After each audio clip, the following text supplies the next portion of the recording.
Pessoal, hoje nós vamos dar início ao Memórias de um Suicida no livro propriamente dito. Capítulo 1, que vai falar um pouco sobre o Vale dos Suicidas.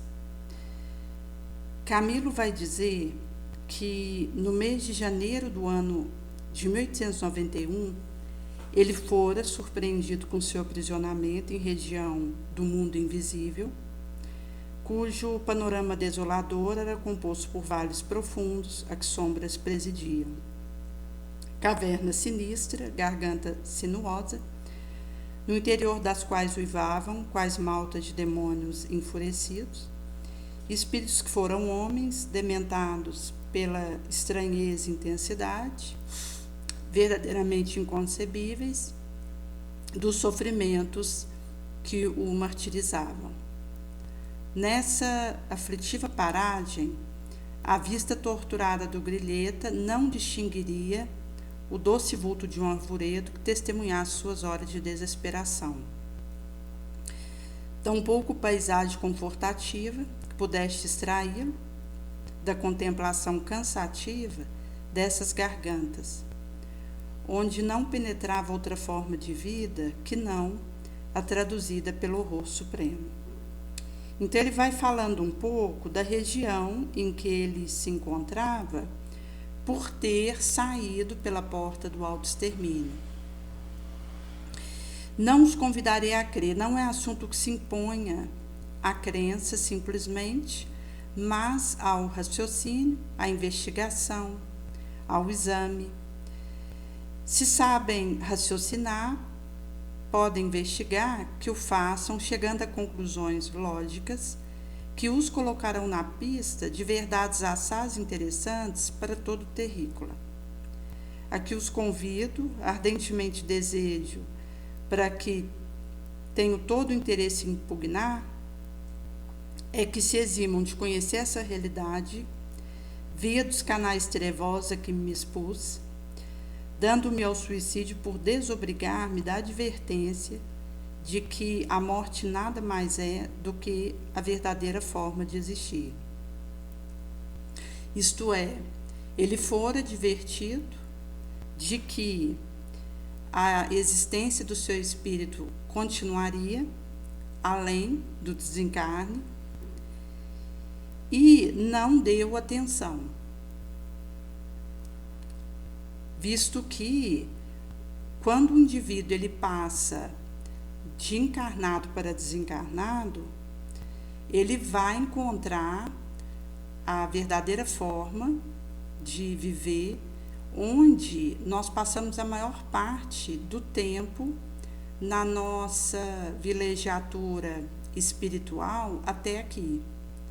Tivemos períodos encarnados, mas em comparação com o tempo desencarnados, esse é bem maior. Nesse sentido que ele vai dizer que camadas invisíveis que contornam os orbes ou planetas, senão a matriz de tudo quanto nele se reflete. Assim, em nenhuma parte se encontra abstração, nada, pois que semelhantes vocábulos são inexpressivos no universo criado e regido por uma onipotente inteligência.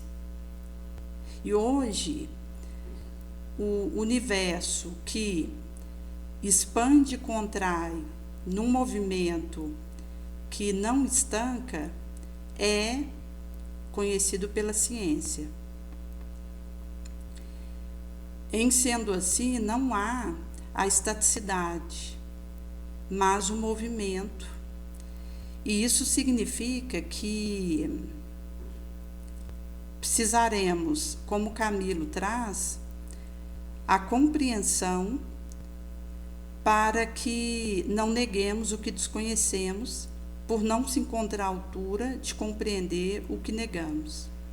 Isso seria uma insana incompatível com os dias atuais.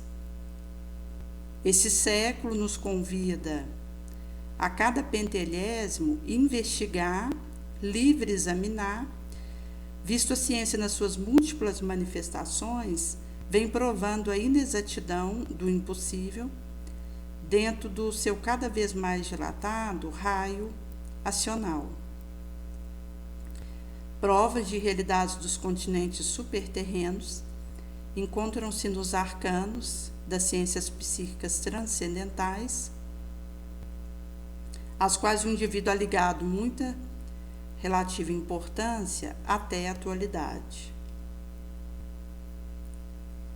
E isso vai dizer que nós, por ora, temos uma dificuldade para essa compreensão de uma mudança que é de um estado vibratório, mas que nós permanecemos na mesma conduta mental. Será preciso desagregar poderosas camadas de fluidos vitais que lhe reveste a organização física, adaptadas por afinidades especiais da grande mãe natureza, a organização astral, ou seja, o perispírito, aquele trazendo a situação do suicida, porque nas suas peripécias, este entra a curtir depois do desbarato que prematuramente o levou ao túmulo. O sinistro vale apenas representa um estágio temporário. Para lá encaminhado por um movimento de impulsão natural, com o qual se afina, até que se desfaça as pesadas cadeias que o atrelam ao corpo físico terreno, destruído antes da ocasião prevista pela lei natural. Sendo assim, preciso desagregar dele as poderosas camadas de fluidos vitais que lhe reveste essa organização, ora adaptadas por afinidades especiais da natureza, a organização astral, ou seja, o perispírito, as quais nele se aglomeram em reservas suficientes para o compromisso de uma existência completa. Necessário arrefecer, assim, as mesmas afinidades, labor que a individualidade de um suicida será acompanhada das mais aflitivas dificuldades, pressionante morosidade, para só então obter possibilidade vibratória, que lhe faculte progresso, alívio. De outro modo, tal seja a feição do seu caráter, tais os deméritos e graus de responsabilidade gerais, tal o agravo da situação, tal a intensidade de padecimento a experimentar, pois não serão apenas as consequências decepcionantes do suicídio que lhe afligirão a alma, mas também o reverso dos atos pecaminosos anteriormente cometidos. Por isso que ele vai trazer que, de tempo em tempo, singular caravana visitava esse antro sombrio, como inspecionando, via associação caridosa, assistência protetora de instituição humanitária, cujos abnegados fins estavam patentes. Vinha à procura daqueles dentre eles cujos fluidos vitais, arrefecidos pela desintegração completa da matéria, permitissem serem locomovidos para as camadas do invisível intermediário ou de transição. Senhoras faziam parte dessa caravana, porém precedia a coluna pequeno pelotão de lanceiros, qual batedor de caminhos, ao passo que vários outros milicianos da mesma arma rodeavam os visitadores, tecendo um cordão de isolamento, o que esclarecia serem estes muito bem guardados, contra quaisquer hostilidades que pudessem surgir do exterior. Via destra, o oficial comandante erguia o vinitente flâmula, na qual se lia em caracteres azul celeste extraordinária legenda, que tinha o dom de infundir insopitável, singular temor. Legião dos Servos de Maria. Então ele vai trazer o aspecto da proteção que acontecia para que pudesse serem guardados de hostilidade e de alguma indisposição na direção desses servos de Maria. E ele vai comentar que os lanceiros, ostentando escudo e lança, tinham tez bronzeada, trajavam sobriamente, lembravam guerreiros egípcios da antiguidade.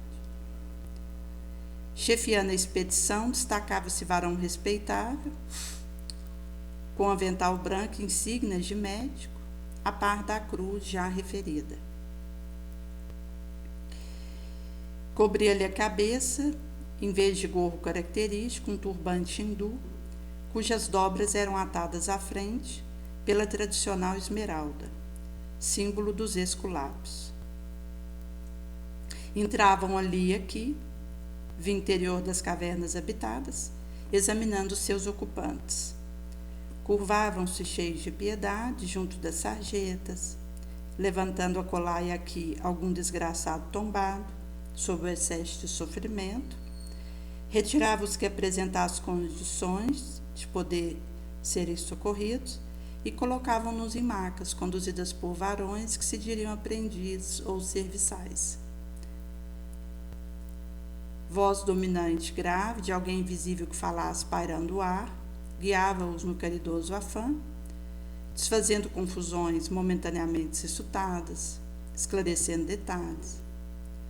Fazia chamada dos prisioneiros a serem socorridos, proferindo seus próprios nomes, o que fazia se apresentar sem necessidade de serem procurados, aqueles que se encontrassem em melhores condições, destarte facilitando o serviço dos caravaneiros. Essas vozes amigas protetoras eram transmitidas por ondas delicadas, sensíveis do éter, sublime concurso de aparelhamentos magnéticos, mantidos para fins humanitários, determinado ponto do invisível, na localidade que os receberia ao saírem do vale. Mas então ignoravam o pormenor e se sentiam confusos. Então ele vai falar um pouco que um coro hediondo de uivos e choros sinistros, gargalhadas e pragas satânicas, ranger de dentes comum ao réprobo, estertorando na treva dos males, forjados por si mesmo, repercutiam longa, dolorosamente, pelas suas lamacentas, parecendo que loucura coletiva, atacar os míseros detentos, levando sua raiva ao incompreensível no linguajar terrícola. Ficavam, por um tempo, inabordável, até que suas inimagináveis condições de suicidas, de vivos mortos, lhes permitissem também a transferência para a localidade menos trágica. Então ele vai falando um pouco do aspecto do socorro que os benfeitores iam realizando e vai dizer que os infelizes socorridos encontravam-se desfalecidos, exânimes, como atingidos de singular estado comatoso, outros alucinados doloridos infundiriam compaixão pelo estado de supremo desalento que se conservavam. E nesse sentido que ia acontecendo essa preparação de uma rigorosa busca. Estranha coluna marchava retirada até o local onde se postava o comboio, defendido por lanceiros hindus. Silenciosamente cortava por viela e beco, afastava-se, desaparecia das nossas vistas enquanto mergulhávamos outra vez na pesada solidão a nos cercar. Em vão clamavam por socorros que se sentiam preteridos, capacitados de compreenderem, que assim sucedia por nem todos estarem em condições vibratórias para emigrarem para regiões menos hostis. Em vão suplicavam compaixão e justiça ou se amotinavam revoltados, exigindo que os deixassem também seguir com os demais. Os caravaneiros não respondiam sequer com um gesto, e se alguém mais desgraçado ou audacioso tentasse assaltar as viaturas para as atingir nela e ingressar, 10 lanças faziam-no recuar, deceptando-lhe a passagem. Então, aqui mostrando um pouco a realidade que ocorria nessas regiões e que a espiritualidade maior não abandona esses espíritos suicidas ao léu. De tempo em tempo, essas caravanas vão ao encontro para fazer o estendimento da rede magnética, que vai conectar com quem estiver preparado vibratoriamente, energeticamente, para ser levado para uma região menos rigorosa, menos sombria. E é nesse sentido que, na atualidade, Constância Noajona vai dizer no livro Jesus e a Atualidade, que nós vivemos um momento de humanização por pedido dos maiores, visto que Jesus homem é lição viva que aurimos no Evangelho, que nos convida e que se deve deificar. Jesus vai fazer essa exaração do indivíduo a si mesmo deificar.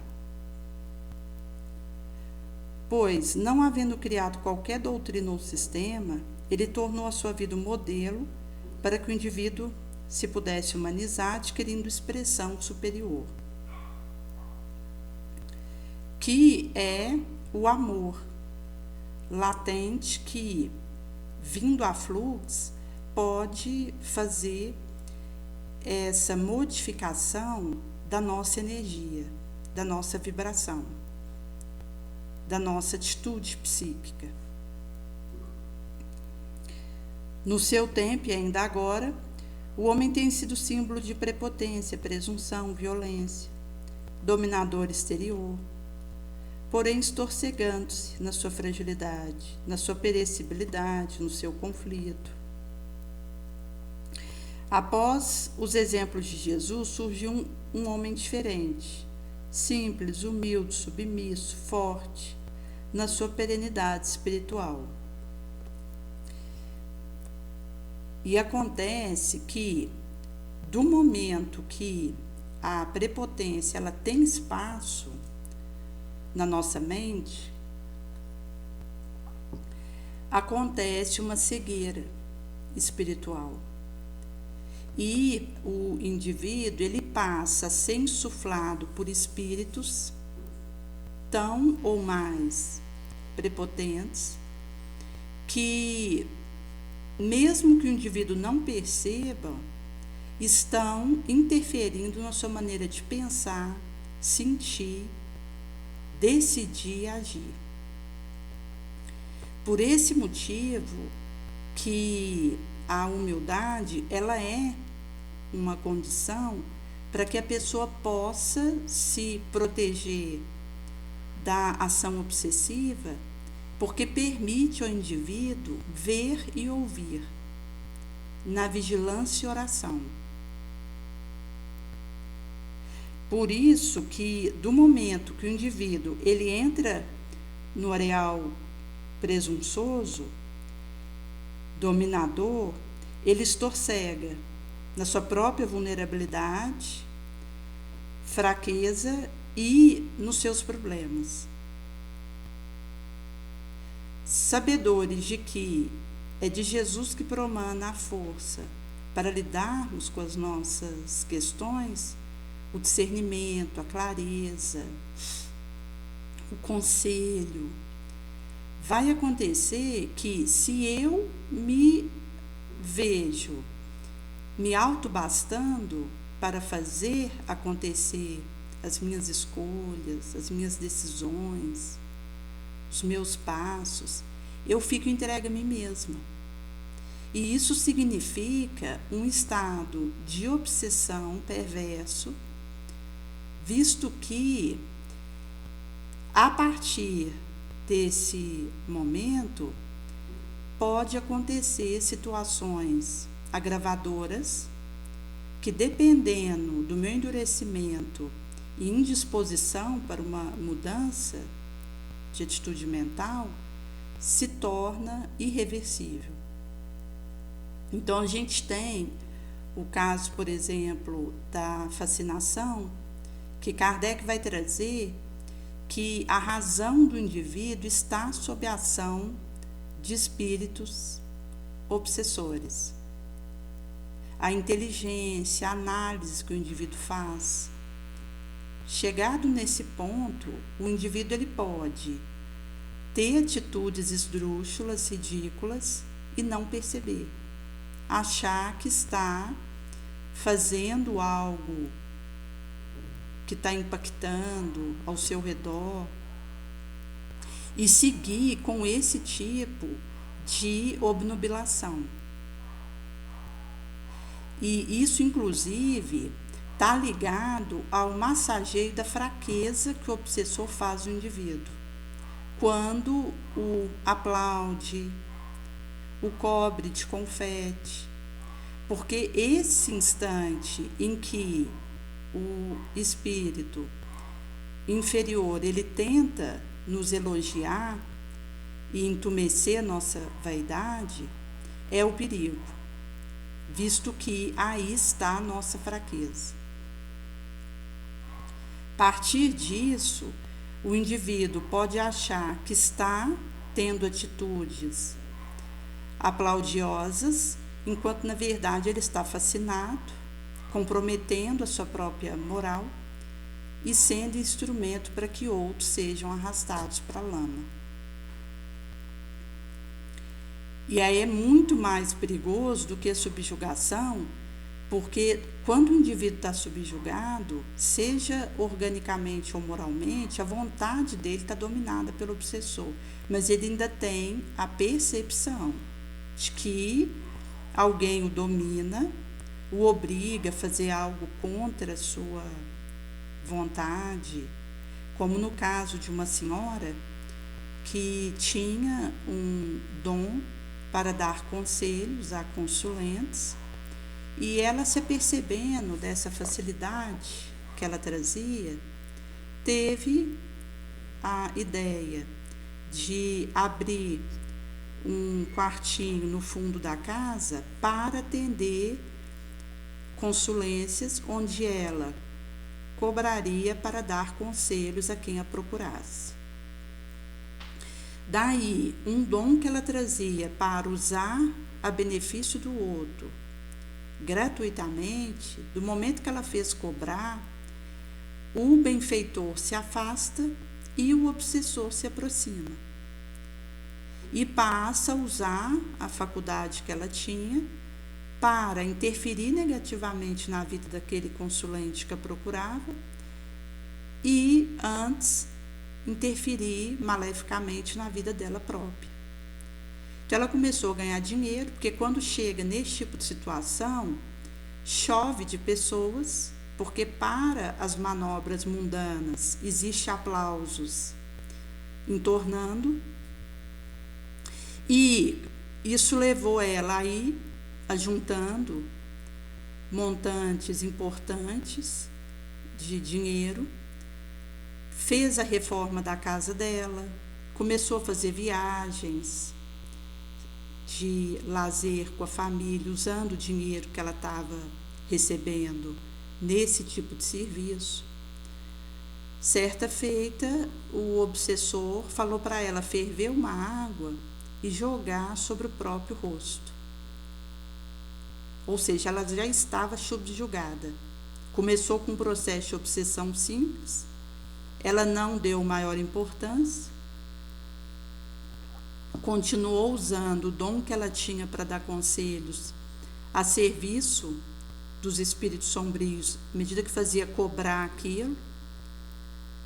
E ao insistir nesse caminho, ela foi levada a uma subjugação orgânica, e do momento que o obsessor fala para ela ferver aquela água, ela já não tinha mais o domínio da própria vontade para dizer: não vou ferver essa água, não vou usar isso para me queimar. Mas ela via que estava dominada pelo obsessor, sem ter a força para parar aquela situação, que ela já estava subjugada, mas vendo o que estava acontecendo. Daí ela ferve aquela água, joga sobre a sua bochecha, leva uma queimadura grave, que precisou de algumas cirurgias, mas mesmo assim ela ficou com uma cicatriz enorme no rosto. E não terminou, porque a ação do mundo espiritual inferior sempre pode piorar, porque existe uma insaciabilidade sombria que, se eu não der a mudança da minha moral, vai piorando, vai intensificando. E como ela não fez a interrupção daquele processo que ela estava, acabou que, dias depois, o obsessor fala para ela pegar uma tesoura e atravessar o peito da filha, de maneira que a filha viesse a ter o seu coração esfaqueado e viria a desencarnar. Quando isso aconteceu, ela desespera e procura um centro espírita para um tratamento, porque ela viu que estava subjugada organicamente e que por si mesma não tinha estrutura espiritual, força, poder moral para falar não, resistir à ação obsessora subjugante. Mas, no caso do fascinado, ele não tem essa percepção, porque o raciocínio, a razão, a abstração que o indivíduo faz está sob o domínio do obsessor. Então, ele tem uma atitude de um desvio de verba, alegando que é para fazer no desembolque o benefício de um grupo vulnerável, mas usando um meio escuso e extorquivo, e nesse sentido que, mesmo ele tendo uma ação errada, ele acha que está correto. Por isso Kardec vai trazer da gravidade que é o estado fascinatório. Porque o juízo que o indivíduo faz do que ele está realizando está sob domínio do espírito trevoso. E mostra para nós como que a situação ela vai complicando, caso o indivíduo não faça a sua reforma moral, que essa mudança de pensamento, de sentimento, de atitude psíquica, de palavra. Por isso que a Joana vai dizer que os grandes pensadores de todos os tempos estabeleceram métodos, sistemas de doutrinas. Mas Jesus sustentou no amor os pilotes da ética humanizadora para ser feliz. Não se utilizara de sofismas nem silogismos, jamais aplicara comportamentos excêntricos ou fórmulas complexas, que erigissem altos níveis de inteligência, de astúcia. Tudo aquilo a que se referir é conhecido, embora roupagens novas que o revestem. utilizara-se de insignificante grão de mostarda para lecionar sobre a fé, recorrer a redes de pesca de peixes, para deixar imprevisíveis exemplos de trabalhador e do labor. Semente caindo em diferente tipo de solo, demonstrando diversidade de sentimento humano ante o pólen de luz da sua palavra bendita. Por isso que ele vai fazer a associação do terra-terra para nos vazar as instruções espirituais e morredoras que se lhe plasmaram no seu espírito imortal. Nesse sentido que o Sermão da Montanha inverteu o convencional e aceito sem discussão,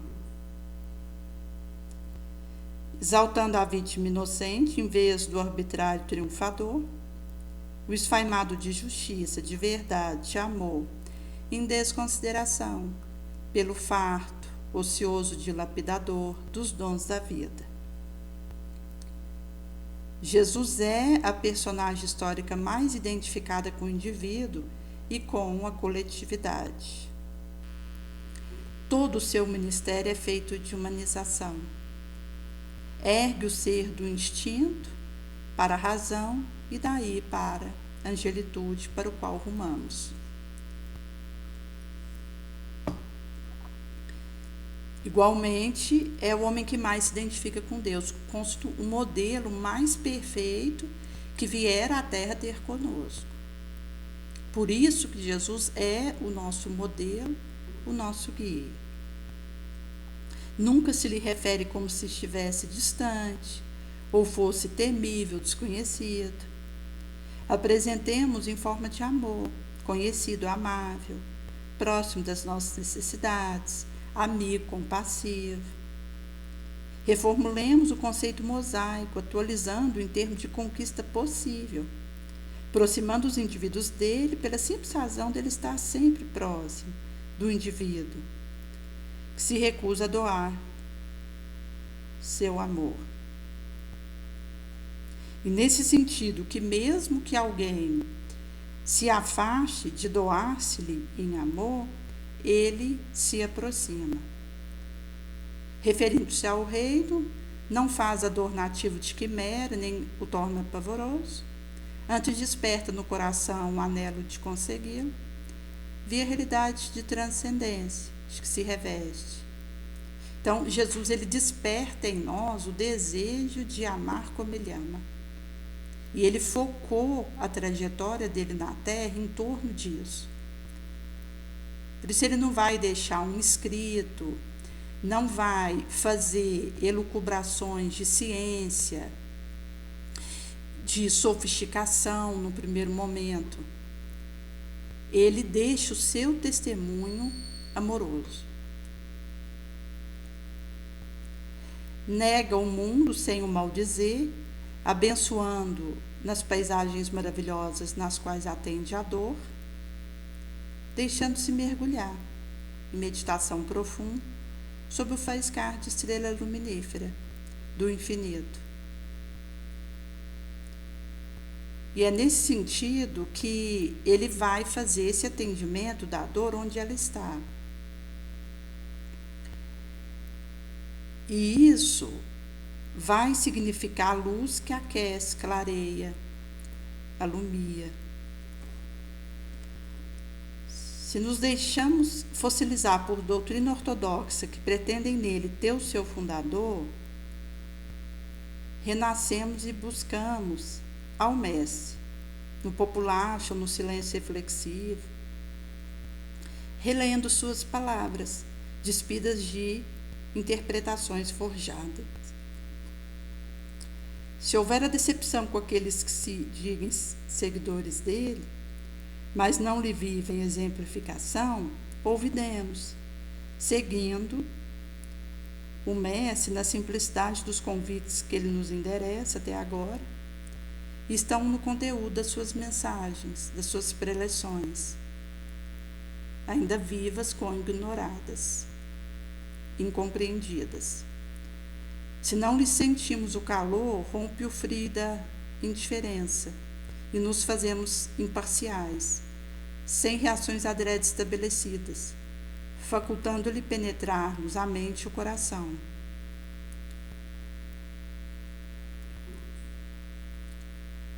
Por isso que, do momento que eu não faço a abraçação dessa vibração doce, é possível romper o frio da minha indiferença e, fazendo-me um pouco imparcial, sem estabelecidas reações adrede, facultar que ele alcance a nossa mente, nosso pensamento.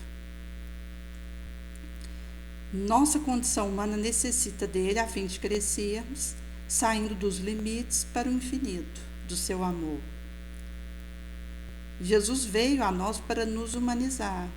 Cabe-nos, agora, esquecer por momentos das nossas pequenezas e recebê-lo, cristificando-nos no logro da nossa realização total, plena. Por esse motivo que essa reflexão ela vai significar para nós essa tomada de conduta no orbe atualmente. Quando nós sabemos que estamos aqui na Terra em meio a vibrações subversivas e contraditórias, e quando o Camilo ele faz o relato da situação que ele viveu enquanto a sua experiência ao sair da Terra pelo autoextermínio, ele vai dizer do local em que ele estava coberto de matéria enegrecida e fétida. Solo lembrava uma fuligem, pastosa, imunda, escorregadia, repugnante. Um ar pesadíssimo, asfixiante, gelado, enoitado por vulcão ameaçador, como se eterna tempestade rugisse em volta. E ao respirarem, os espíritos ali ergastulados sufocavam-se com matérias pulverizadas, mais nocivas que a cinza e cal, lhes invadindo vias respiratórias, martirizando-os com um suplício inconcebível ao cérebro humano, habituado às gloriosas claridades solíferas. Dádiva celeste que diariamente nos abençoa, e as correntes vivificadoras de sadios ventos que tonificam a organização física dos terrícolas. Ali não há nem consolo, nem paz, nem esperança. Todo o âmbito marcado por miséria, desgraça, assombro, horror, desespero. Caverna tétrica do incompreensível, indescritível a rigor, até mesmo pelo espírito que sofresse a penalidade de ali habitar. O Vale dos Leprosos, que é um lugar repulsivo da antiga Jerusalém de tantas tradições emocionantes, no orbe terráqueo evoca o último grau de abjeção e sofrimento. Seria consolador estar de repouso comparado ao local que ele ora descrevia. Porque nesse vale supracitado existia solidariedade entre os renegados. Os de sexo diferente chegavam mesmo a se amar. Adotavam-se em boas amizades, fazendo irmanação no seio da dor para suavizá-la. Criavam sua sociedade, divertiam-se, prestavam-se favores, sonhavam, dormiam, que eram felizes. Todavia, no presídio, que ele estava dando contas do que acontecia, isso era impossível, porque as lágrimas que ali se chorava eram ardentes demais para se permitir outras atenções que não fossem as derivadas da sua própria intensidade. No Vale dos Leprosos havia a magnitude compensadora do sol, retemperando corações, ar fresco de madrugada com seu orvalho regenerador. O precito ali detido contemplava uma faixa do céu azul. Seguia com o olhar enternecido bandos de andorinhas, pombos que passassem em revoada. Sonharia. Lenido de amargura ao clarear poético do plenilúnio, enamorando-se das cintilações suaves das estrelas, lá no inatingível, cenariam para sua desdita, sugeriria consolações de insolamento a que o forçavam férreas leis da época. A primavera secunda voltava, rejuvenescia planta, para embalsamar com seu perfume caricioso, correntes de ar que as brisas diariamente tonificavam, com outros tantos bálsamos generosos que traziam no seio amorável. Isso era dádiva celestial reconciliando com Deus, fornecendo trégua na desgraça. Mas na caverna onde Camilo padecera o martírio que o surpreendera, além do túmulo, nada disso havia. Aqui, dor que nada consola, desgraça que nenhum favor amenizaria. Tragédia que ideia alguma tranquilizadora orvalharia de esperança. Não há luz, não há sol, nem céu, nem perfume, não há trégua. O que há é choro convulso, inconsolável, de condenados que nunca se harmonizam. Assombroso ranger de dentes, de advertência prudente do sábio mestre de Nazaré. Blasfêmia sintosa do réprobo, a se recusar a cada novo rebate da mente flagelada pelas penosas recordações. Inalterável loucura de consciências contundidas por ver gastar infame de remorso. O que há é raiva envenenada daquele que já não pode chorar porque ficou exausto sob o excesso das lágrimas. Desaponto, surpresa aterradora daquele que se sente vivo, a despeito de se haver arrojado na morte. Praga, insulto, revolta, lular de coração, que o percutir monstruoso da expiação transformou em fera. Consciência conflagrada, alma ofendida, via imprudência da ação cometida, mente revolucionada, faculdade espiritual envolvida na treva, oriunda de si próprio, ranger de dente na treva exterior de um presídio criado pelo crime, votado ao martírio, consagrado à emenda. É inferno a mais hedionda e dramática exposição, visto que existem cenas repulsivas de animalidade, práticas abjetas dos mais sórdidos instintos, aos quais eu me pejaria de vos revelar. Quem ali temporariamente estaciona são grandes vultos do crime, escórias do orbe espiritual, falanges suicidas que periodicamente para seus canais afluem levadas por turbilhão de desgraças em que se enredaram, a despojarem das forças vitais que se encontram intactas, revestindo-lhes os envoltórios físico-espirituais por sequências sacrílegas do autoextermínio, provindas preferentemente de Espanha, Portugal, Brasil, colônias portuguesas da África, carentes infelizes de auxílio confortativo da prece. Levianos inconsequentes, fartos da vida que não quiseram compreender, se aventuraram ao desconhecido em procura do ouvido pelos despenhadeirais mortíferos. Além túmulo, acha-se longe da abstração que na terra supõe, ou regiões paradisíacas fáceis de conquistar com algumas poucas fórmulas inexpressivas. É simplesmente a vida real. Encontramo-lo ao penetrar suas regiões. Intensa vida desdobra em modalidade infinita de expressão, sabiamente dividida em continente, falante como terra, nação, raça, dispondo de organização social, educativas modelares, padrões para o progresso da humanidade. No invisível, mais que em mundos planetários, os humanos colhem inspiração para progressos que lentamente aplicam no orbe.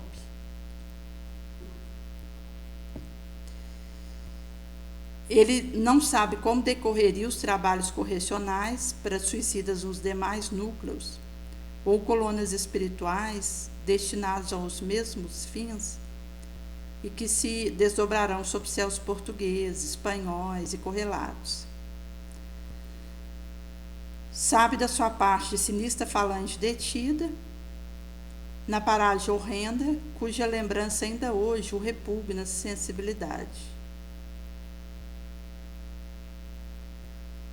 E ele vai dizer que o Vale Florentino é que conheceria o que o presente século tem dificuldades em aceitar.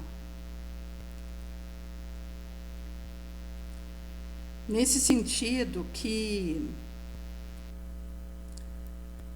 o que ele vai partilhando retrata a experiência no Vale dos Suicidas e que vai ser uma consequência de uma desistência onde o indivíduo ele opta por fugir.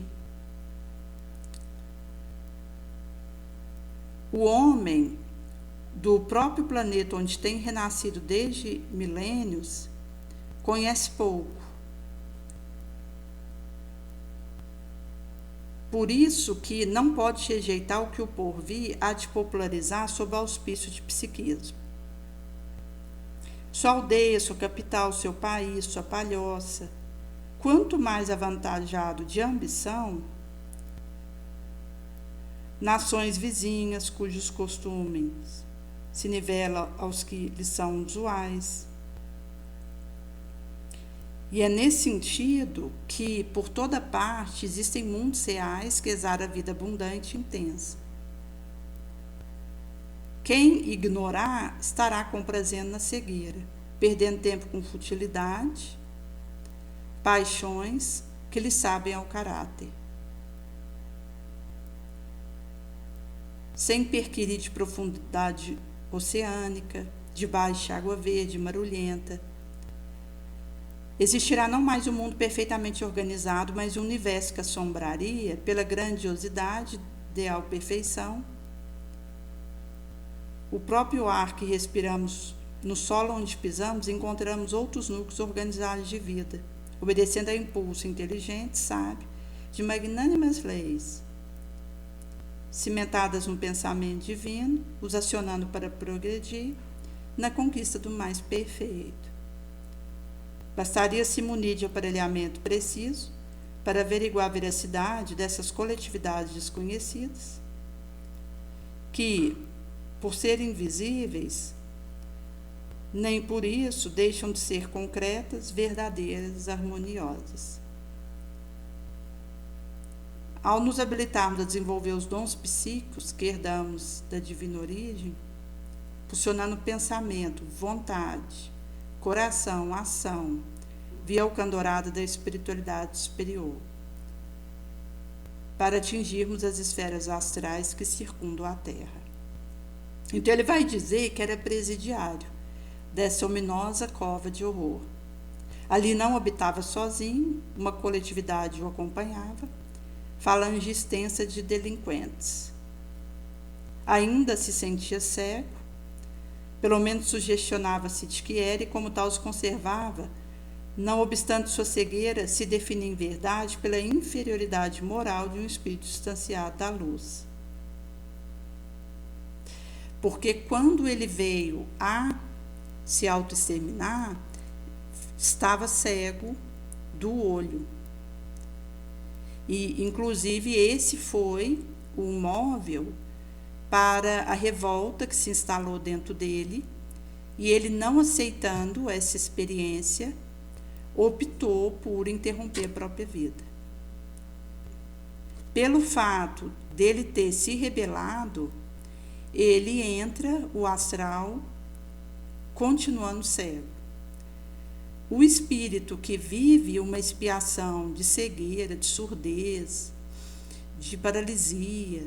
Se ele é resignado e aproveita aqueles anos naquela situação, ao desencarnar, ele retoma o movimento normal daquele pé, a audição do ouvido, a visão da vista.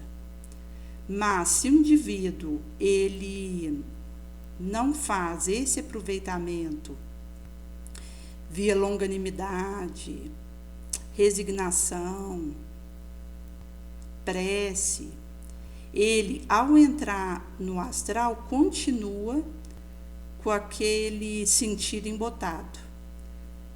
Quando acontece a desencarnação, o espírito ele não precisa do ouvido físico para ouvir.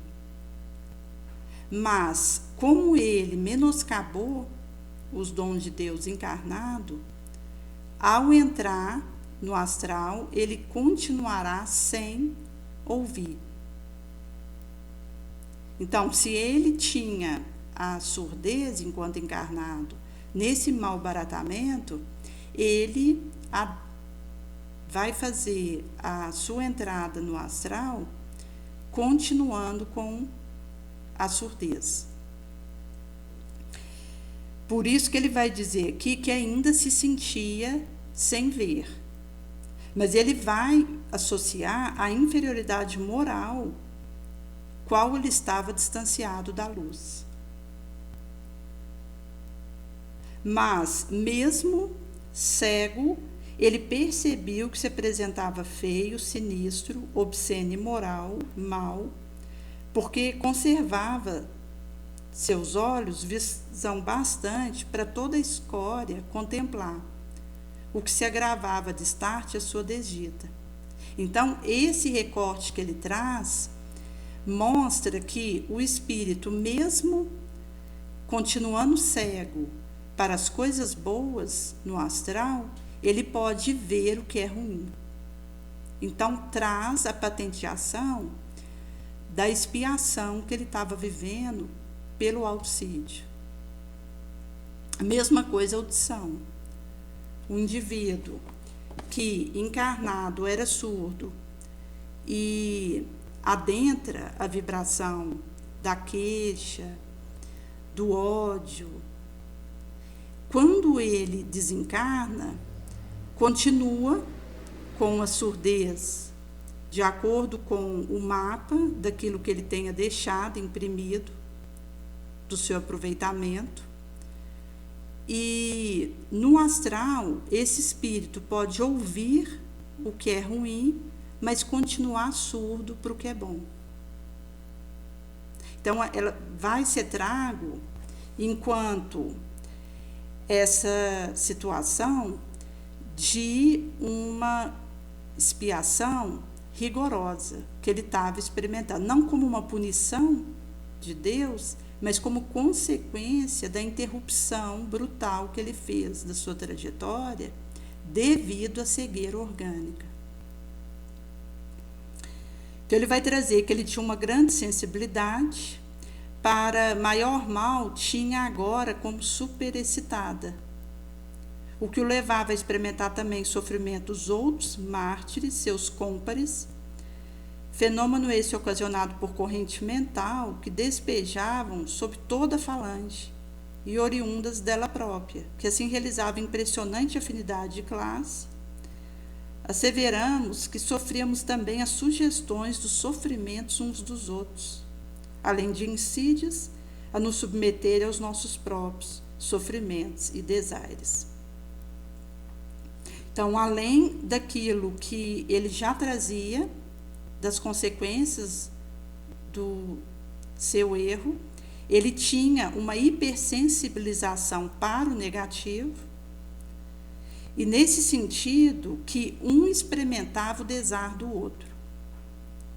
Então, ali eles estavam, uma legião de espíritos suicidas, naquele vale de horror, onde a vivência que extravasava de um era uma expiação para o outro e vice-versa. Nesse sentido que aconteceria essa sinergização. impingindo maior soma, cota de horror. Conflitos brutais se verificavam via becos lamacentos, onde se enfileiravam cavernas que nos serviam de domicílio. Invariavelmente irritados por insignificantes motivos, nos atirávamos uns contra os outros em lutas corporais violentas, onde, tal como sucede em baixas camadas sociais terrícolas, levaria sempre a melhor o que mais destreza e truculência apresentasse. Porque eles já estavam à flor da pele. Então, não precisava de um motivo para que acontecesse a tiração uns contra os outros. E nesse sentido que adentravam, mergulhando nesses confrontos bárbaros, onde um insultava o outro, ridicularizava em sentimento mais caro, delicado, com sarcasmo, xiste, que faziam revoltar até o âmago, cada qual. Espancado, apedrejado, até que, excitado por fobia idêntica, ele se atirava à represália selvagem, ombreando com o agressor e refocilando com eles no lamal da seiva espiritual. Então, acaba que esse tipo de truculência recíproca levava à excitação de medos correlatos. E isso fazia com que alguém que estivesse no meio daquela confusão, naquele balaio, entrava na agressão, na represália, na vindita, completando a selvageria. Esse refocilo dessa condição em que eles caíam. Sede, frio enregelador, fome, insônia, fadiga, exigência física martirizante, natureza aguçada em todo seu desejo, apetite, qual se trouxesse envoltório carnal, promiscuidade vexatória de espíritos que foram homens e dos que animaram corpos femininos, inundações, tempestades constantes, fétido, lama, sombra perene, desesperança, de se verem livres de tantos martírios sobrepostos, supremo desconforto moral, físico, emoldurando os mais pungentes padecimentos morais. Nesse sentido que nem mesmo sonhar com um belo, dar-se a devaneio balsamizante ou recordação beneficente era concedido para quem tivesse essa capacidade. Ambiente superlotado de mal, pensamento jazia encarcerado em frágua que o contornavam, só podendo emitir vibração que com ele afinasse, ao tom da própria perfídia local.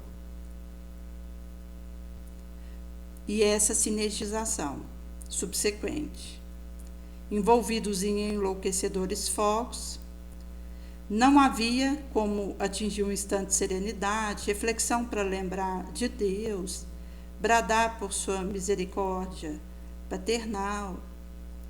Não se podia orar, porque a oração é um bem, balsamiza, tregua, esperancia. Os desgraçados que para lá se atiravam nas torrentes do suicídio, seria impossível atingir tão altas mercês. Não sabiam quando era dia ou quando voltaria à noite. Não definiriam a hora que estavam, porque sombra perene rodeava as horas que viviam. Perdêramos a noção do tempo. Apenas uma sensação esmagadora de distância, longevidade do que representasse o passado, ficara para açoitar nossas interrogações. afigurando-nos que estávamos há séculos jungidos ao Calvário ríspido. Dali não esperávamos sair, conquanto fosse tal desejo uma das causticantes obsessões que nos alucinavam. Pois o desânimo gerador da desesperança, que nos armara o gesto de autocidas, afirmava-nos que tal estado de coisa seria eterno, porque a própria percepção de não ter termo aquele sofrimento faz parte da consequência dele, da expiação. O indivíduo não divisa o alívio daquela tela. Com tal tempo, para aqueles que mergulhavam nesse abismo, estacionara no momento exato em que fizeram tombar a própria armadura de carne. Daí para cá, só assombro, confusão, suposição insidiosa, enganosa inundação.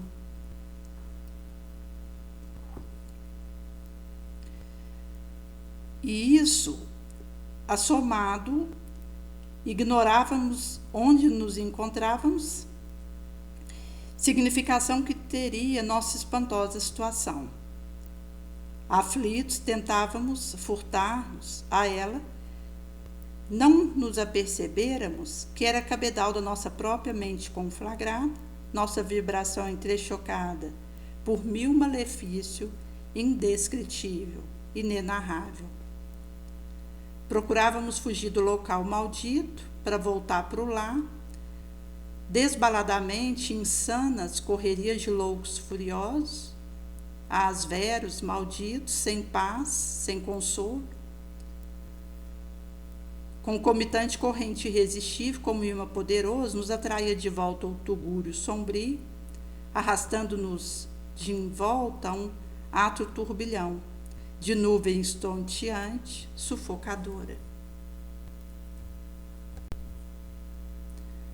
Doutra vez tateávamos na sombra, lá íamos por entre garganta, viela, beco, sem lograr indício de saída, sempre caverna ou longo espaço pantanoso, qual lago lodoso circulado de muralha abrupta, nos afigurava levantada em pedra, ferro, como se fôramos sepultados vivos nas profundas tenebrosidades de algum vulcão.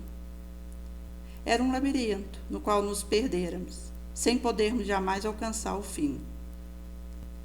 Por vezes, não sabíamos retornar ao ponto de partida, isso é, a caverna que nos servia de domicílio, que forçava a permanecer ao relento até deparássemos algum covil desabitado, para outra vez nos abrigarmos.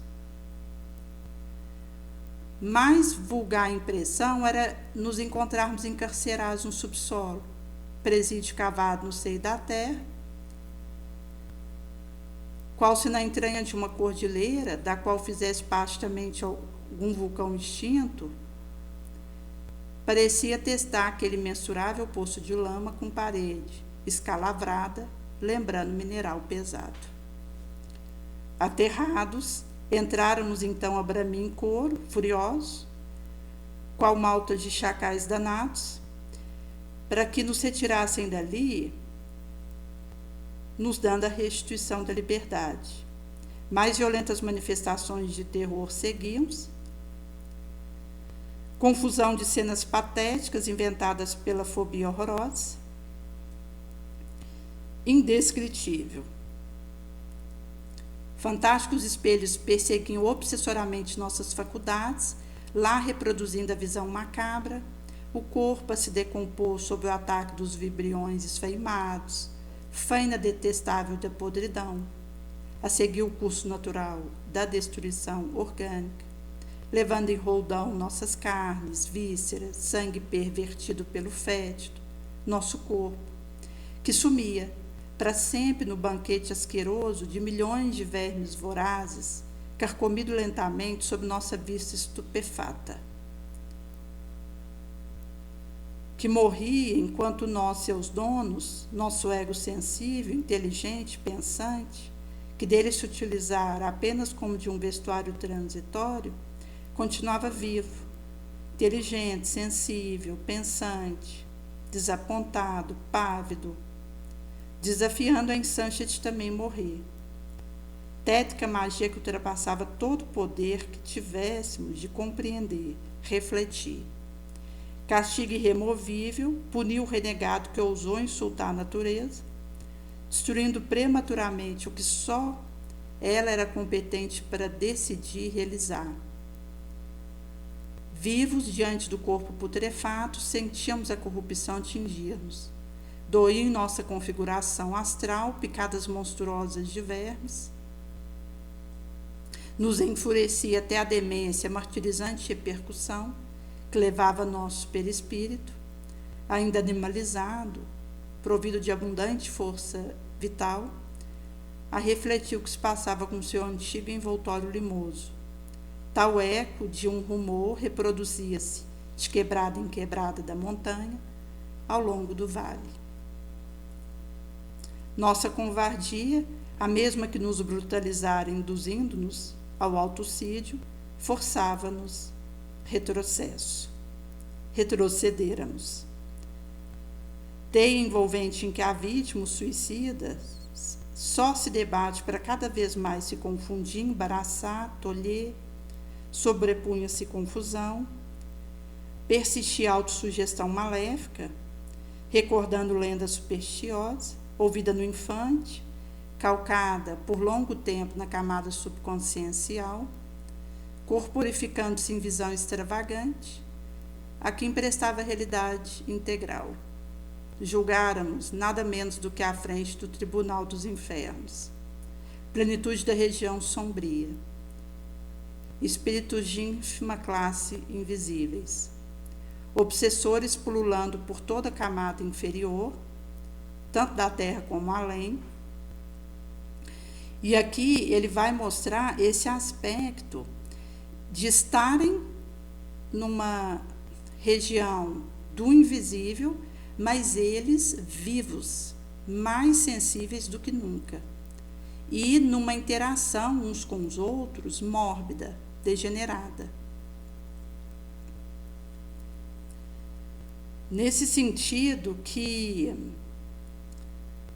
os obsessores pululantes, os mesmos que alimentavam as mentes de cada um para se autoexterminar, se divertiam com as suas angústias, prevaleciam-se da sua ação anormal para a qual resvalaram, a fim de convencerem de que eram juízes que deveriam julgar cada um e castigar. E esses obsessores se apresentavam às faculdades deles, conturbadas pelo sofrimento, como seres fantásticos, impressionantes fantasmas, trágicos, inventando cenas satânicas com que os supliciavam.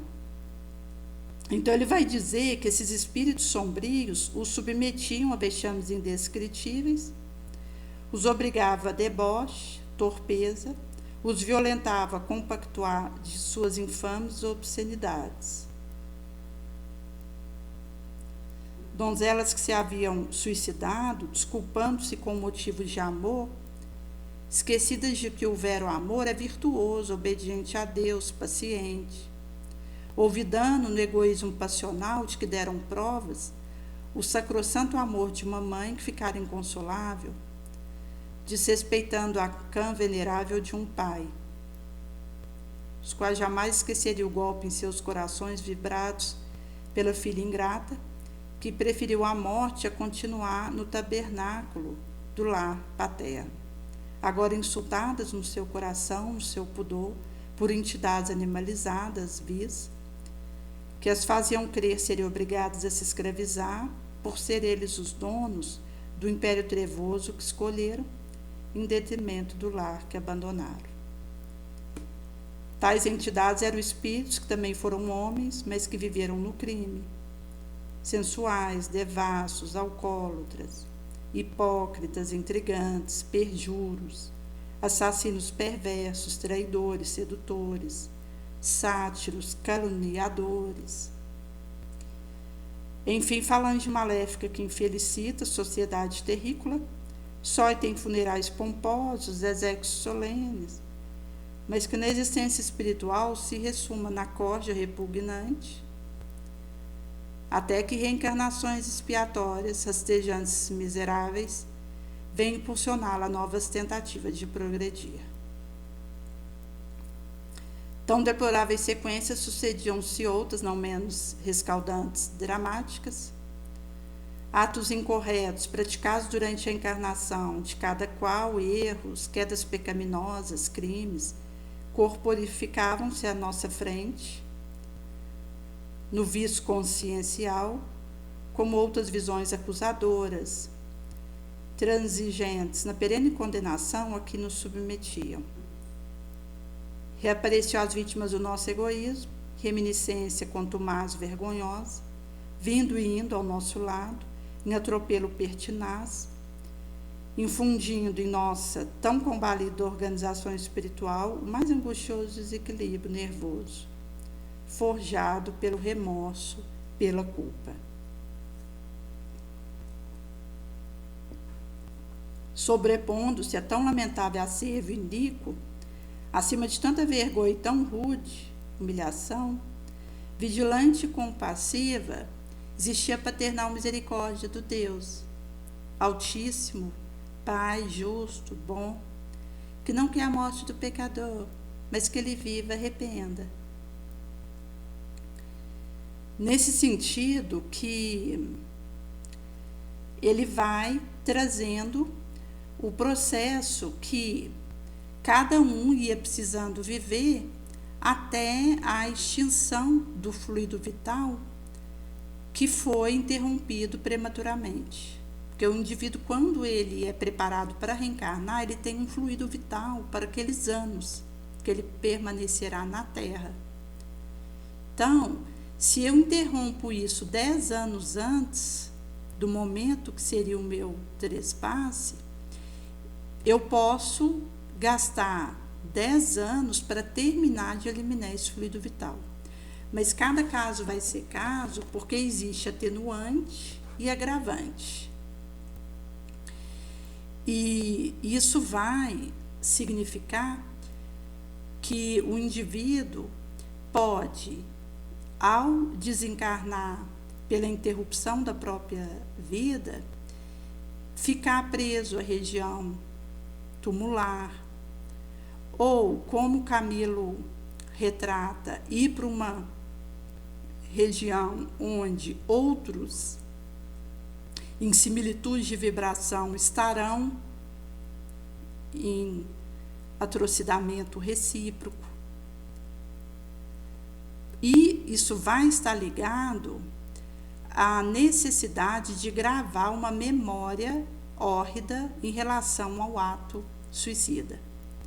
Porque quando o Camilo viesse a reencarnar, ele teria uma lembrança da consequência de ter interrompido a própria vida. Isso serviria à guisa protetora para ele. Porque mesmo que nós não tenhamos uma memória clara daquilo que vivemos no astral antes de reencarnar, das existências pregressas que vivemos, mas nós temos esses ressumos intuitivos daquilo que nos aconteceu em consequência da nossa última encarnação, o que nós acordáramos no astral, os ressumos que isso fez soar. Isso faz repercussões nas fibras da nossa alma e leva a gravamento de arquivos conscienciais, que mesmo nos refolhos do nosso subconsciente, mesmo que na região inconsciente, vai nos alertar para não interrompermos a nossa vida de novo. Nesse sentido que existem permissões que serão a dedo para que aquele espírito não realize novamente um ato contra si mesmo. E é nesse sentido que Cônsono Camilo vai trazer a Legião dos Servos de Maria, que é a cuidadora direta desses espíritos, estão adrede, posicionados, prepostados por ela, para recolherem os que possam ser encaminhados para a instituição de tratamento e preparação de uma nova encarnação. E é nesse sentido que ele vai trazer acerca da nova encarnação que precisarão viver para resolver. Então, ele põe nesse recorte que vão estar envoltos nessa corja repugnante até que a reencarnação rastejante, sofrida, miserável, os impulsione a um novo tentame. Porque acaba que, se um indivíduo ele sai daqui fracassado moralmente, ele será colocado numa nova encarnação de nível mais baixo, mais rigoroso, para que tente tirar mais dele. Porque se ele entra uma nova encarnação com água fresca e sombra diante do mar, acaba que isso vai fazer afrouxar o esforço que ele precisa realizar para vencer a si mesmo. Nesse sentido que ele vai dando esses relatos e nos mostrando que os que ali estavam iam sendo recolhidos, mas se ainda não tinha soado o momento para um dado espírito ir para a colônia dos servos de Maria, que fazia o tratamento e a preparação para um novo tentame vileitorial na Terra, ele, mesmo que rugisse, seria obrigado a permanecer ali, até soar, ele ser removido. É nesse sentido que a misericórdia de Deus não nos abandona e nos dá esses esclarecimentos para que possamos nos alertar mutuamente da valorização da vida e dos movimentos de reforma moral que nós somos convidados a realizar para não só não acedermos às desistências, como auxiliarmos uns aos outros a prosseguirmos intemerados, intimorados. Por isso que, para quem tem um ente querido que tenha vivido o autoextermínio, Deus ele continua com a sua misericórdia inesgotável, fazendo o acolhimento, e é nesse sentido que, como Camilo vai trazer, as preces que nós realizamos são muito importantes. Porque mesmo que o espírito possa estar numa região, não só o auticida, um criminoso que tem encontrado o resultado da sua ação e não consiga orar, esse lenitivo não alcança, nós que podemos orar, fazendo essa intercessão, faz alcançar até ele essa dádiva. Porque não se perde. E mesmo que o espírito esteja numa situação difícil, a misericórdia de Deus vai saber chegar a nossa vibração positiva para esse ente querido. E vai lhe conceder uma nova oportunidade, pela sua misericórdia, o seu amor. Por isso que Jesus ele vai trazer para nós da base que nos remete à benevolência para com todos, indulgência para com a fraqueza de outrem, perdão da ofensa. Nesse sentido que a indulgência ela não vai se ocupar com o ato ruim de alguém, a menos que isso seja para servir, e os atenuo quanto possível. Nesse sentido que o indivíduo não faz observação chocante, não censura, conselha, frequentemente veladamente. E isso mostra que os nossos pensamentos, os nossos atos, eles precisam ter esse rigor conosco mesmo. Severos na autoanálise, indulgente para com outrem, porque aquele que julga em última instância, vê os pensamentos secretos de cada coração, desculpa a falta que por ora censuráramos, ou condena o que desculpáramos, por conhecer o móvel de todo ato, e aquele que proclamava anátema, talvez tenha cometido falta mais grave. A indulgência, ela acalma, reergue, atrai, ao passo que o rigor irrita, afasta, desencoraja. Por isso que na rede da intercessão, da prece, na vigilância, poderemos ser instrumento eficazes da misericórdia de Jesus, que, por compaixão, usa da nossa intenção de lenir a dor, de levar auxílio, e isso promana dele mesmo. E podemos, pela rede do pensamento nobre, da oração, fazermos chegar as nossas preces, que se transformarão em ação para nos instruirmos e nos alertarmos da necessidade de tomarmos a nossa vida e de rompermos com o suicídio discreto que possamos nos permitir, para que possamos ir diminuindo, subsequente, o suicídio espetacular.